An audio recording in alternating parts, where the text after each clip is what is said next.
Alright guys, welcome back to another episode of Smart Tips and Tricks. On this week's episode, we are going to be going over the two main rod and reels you need to get started.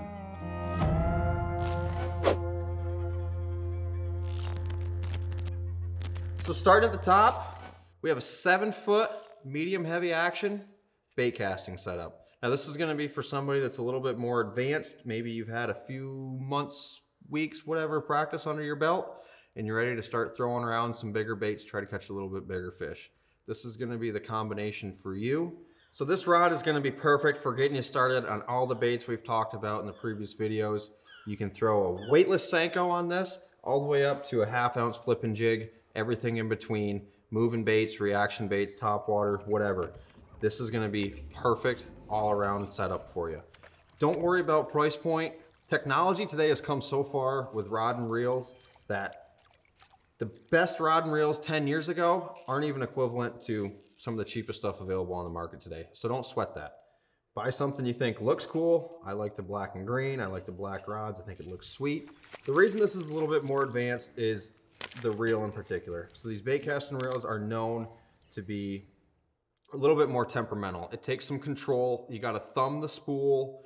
There is some setup involved. So there's a tensioner knob here, which controls the free spin on the spool, and then there's also a braking system on this side. This is going to be standard on almost every bait caster that you see. So the main reason why we use a bait caster over a spinning rod is you can throw heavier line and you can pull fish out of heavier cover. If I'm throwing a 1/2 ounce flipping jig in a laydown or extremely thick vegetation, I'm going to want at least 15, maybe 20 pound line.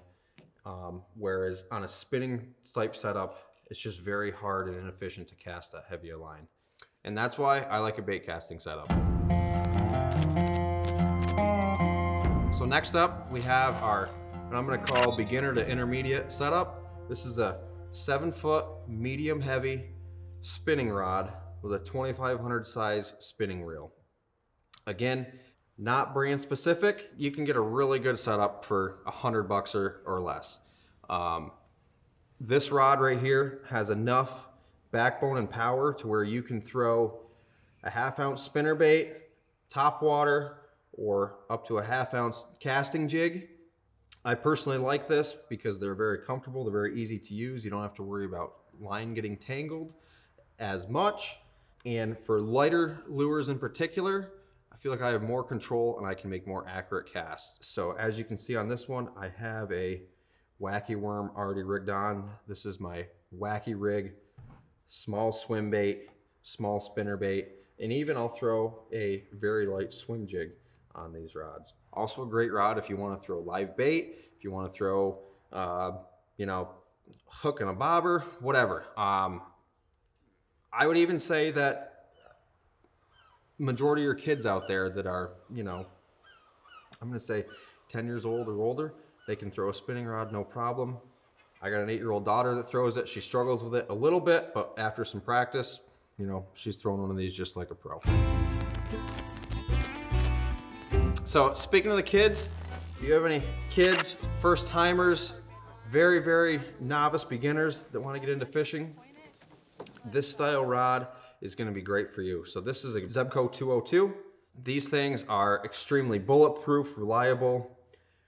Don't have to worry about any messes, any backlashes, any tangles, any of that. But again, keep in mind, very, very basic, very beginner oriented rods. So you're not going to be going and flipping a 1/2 ounce jig into a laydown with this, but you may throw a wacky rig worm, a bobber with a nightcrawler underneath it. Guys, I hope this helped you narrow down rod and reel selection. If you have any questions, drop them in the comments below. Please don't forget, like and subscribe. Until next time, we'll see you. Tight lines.